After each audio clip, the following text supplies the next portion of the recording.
Genèse, chapitre 9. Dieu bénit Noé et ses fils, et il leur dit, « Soyez féconds, multipliez et remplissez la terre. Vous serez un sujet de crainte et d'effroi pour tout animal de la terre, pour tout oiseau du ciel, pour tout ce qui se meut sur la terre, et pour tous les poissons de la mer. Ils sont livrés entre vos mains. Tout ce qui se meut et qui a vie vous servira de nourriture. Je vous donne tout cela comme l'herbe verte. Seulement vous ne mangerez point de chair avec son âme, avec son sang. Sachez-le aussi, je redemanderai le sang de vos âmes, je le redemanderai à tout animal, et je redemanderai l'âme de l'homme, à l'homme qui est son frère. Si quelqu'un verse le sang de l'homme, par l'homme son sang sera versé, car Dieu a fait l'homme à son image.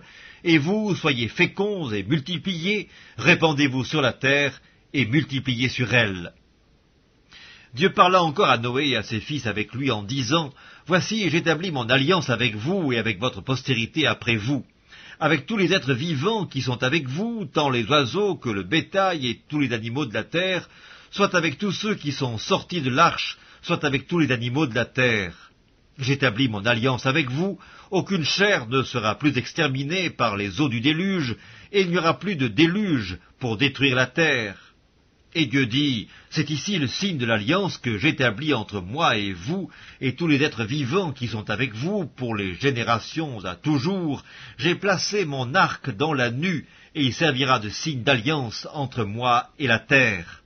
Quand j'aurai rassemblé des nuages au-dessus de la terre, l'arc paraîtra dans la nue, et je me souviendrai de mon alliance entre moi et vous, et tous les êtres vivants de toute chair, et les eaux ne deviendront plus un déluge pour détruire toute chair.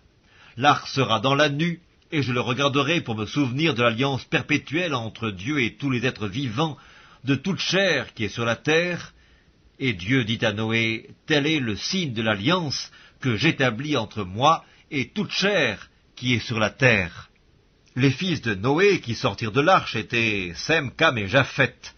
Cam fut le père de Canaan.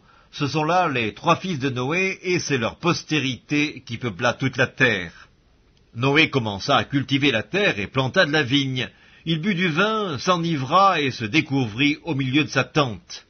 Cam, père de Canaan, vit la nudité de son père, et il le rapporta dehors à ses deux frères. Alors Sem et Japheth prirent le manteau, le mirent sur leurs épaules, marchèrent à reculons et couvrirent la nudité de leur père.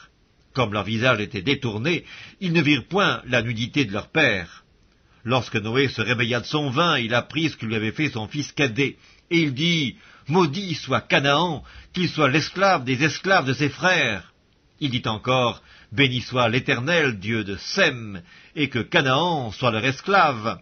Que Dieu étende les possessions de Japheth, qu'il habite dans les tentes de Sem, et que Canaan soit leur esclave. » Noé vécut après le déluge 350 ans. Tous les jours de Noé furent de 950 ans, puis il mourut.